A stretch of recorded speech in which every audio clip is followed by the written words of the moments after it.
This week's Clear Card episode was pretty intense and it was very different from what we've been having so far action-wise, and I'm thankful for that.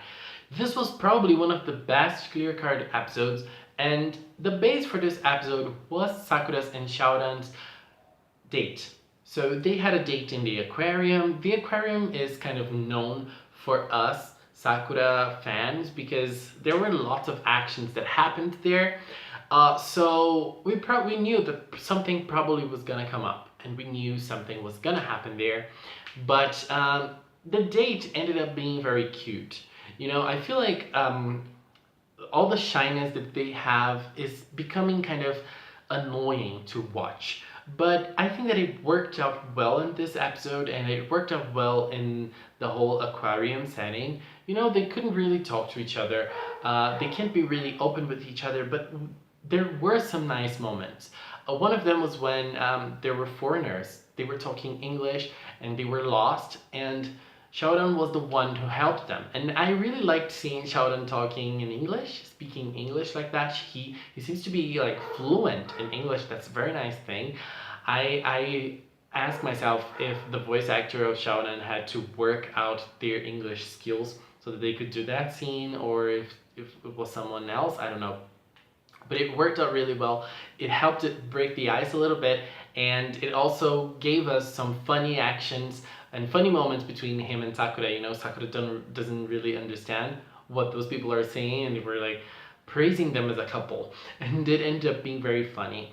Also, them bringing up Mei in the conversation and the whole thing, it really brightened up the situation. I mean, I'm not a Mei fan, I don't like her, but I think that she would bring so many nice things to Clear Card. The Clear Card is definitely needing right now.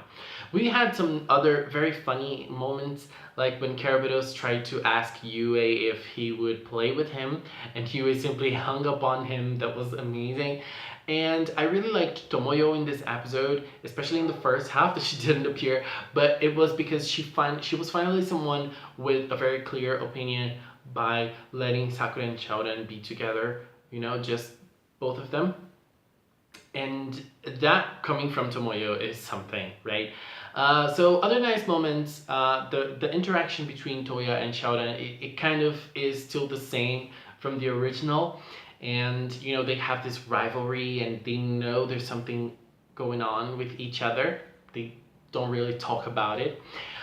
So we had an interference from a card in this episode, and because of that, Sakura ended up trapped in underwater.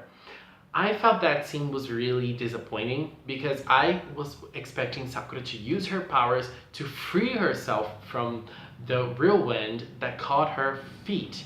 But she didn't do anything. She was just waiting for her to be saved by Xiaodan. Xiaodan saved her. It was all fine. But unfortunately, they weren't able to eat what Sakura had prepared.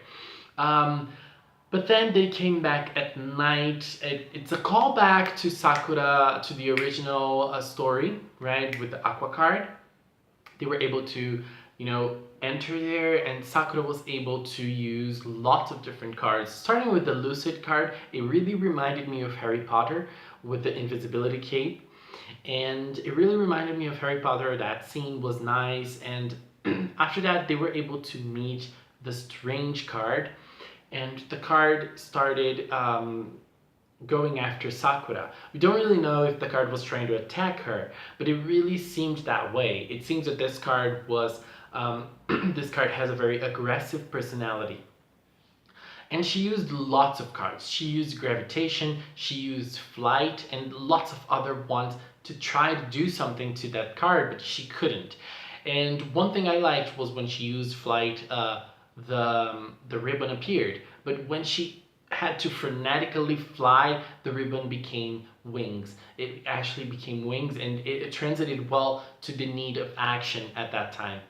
And she tried to use the Gale card, and it's interesting because the Gale card seems to be really strong, but the Gale card was not able to defeat this specific card, and the moment was actually, sorry for my voice, the moment was actually Xiaodan's time to shine. He was able to use the ice god. He summoned the ice god's powers, and the card was froze and Sakura was able to capture it.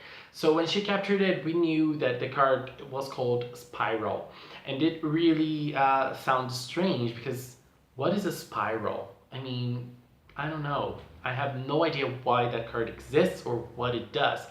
But knowing Clear Card, she's probably going to use this card in a very nice way next episodes, so I'm excited for that. Anyways, next week more Akiho and probably a little more secrets of the season that we still need to know. And I think that was all I wanted to say on this episode. Please leave a comment with your opinions and your takes on episode 10. Episode 10, right?